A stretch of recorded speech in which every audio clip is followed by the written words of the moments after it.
ഇന്ന് ഇൻസ്റ്റഗ്രാമിലും യൂട്യൂബിലും എല്ലായിടത്തും ഒരേ പേരാണ് ട്രെൻഡിങ്, ഉബൈദ്. മണി ചലഞ്ച് ചെയ്ത് സോഷ്യൽ മീഡിയ തന്നെ ഷെയ്ക്ക് ചെയ്ത ഒരാളുടെ കഥയാണ് ഇന്ന് നമ്മൾ പറയാൻ പോകുന്നത്. എങ്ങനെ ഉബൈദ് വൈറലായി, എന്താണ് ഈ മണി ചലഞ്ച്, നമുക്ക് നോക്കാം. ഒരു സാധാരണ ആളായി തുടങ്ങിയ ഒരാൾ ഇന്ന് ലക്ഷക്കണക്കിന് ആളുകൾ കാണുന്ന കണ്ടന്ററായി മാറിയത് എങ്ങനെ? ചിലർ പറയുന്നു ഇത് ഭാഗ്യമാണ്, ചിലർ പറയുന്നു ഇതൊരു സ്മാർട്ട് കണ്ടന്റ് സ്ട്രാറ്റജിയാണ്. പക്ഷെ സത്യം എന്താണ്? ഉബൈദ് ആദ്യമായി സോഷ്യൽ മീഡിയയിൽ ചെറിയ ചെറിയ വീഡിയോകളാണ് ചെയ്തിരുന്നത്. പക്ഷെ അതൊന്നും വലിയ റീച്ച് കിട്ടിയില്ല. അപ്പോഴാണ് അദ്ദേഹം പുതിയൊരു ഐഡിയ പരീക്ഷിച്ചത്, മണി ചലഞ്ച്.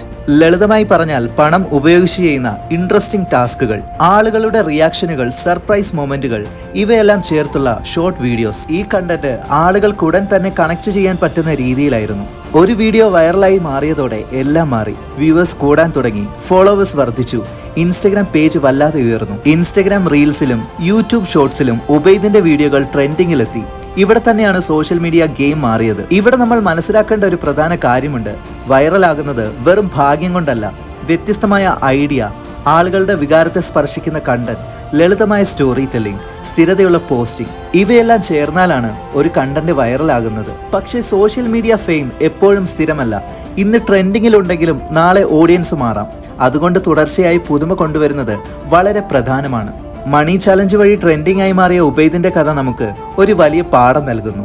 കണ്ടന്റ് ആണ് രാജാവ്, ക്രിയേറ്റിവിറ്റിയാണ് കിരീടം. ഇതുപോലുള്ള ഇൻട്രസ്റ്റിംഗ് കഥകൾ വേണമെങ്കിൽ വീഡിയോ ലൈക്ക് ചെയ്യൂ, സബ്സ്ക്രൈബ് ചെയ്യൂ.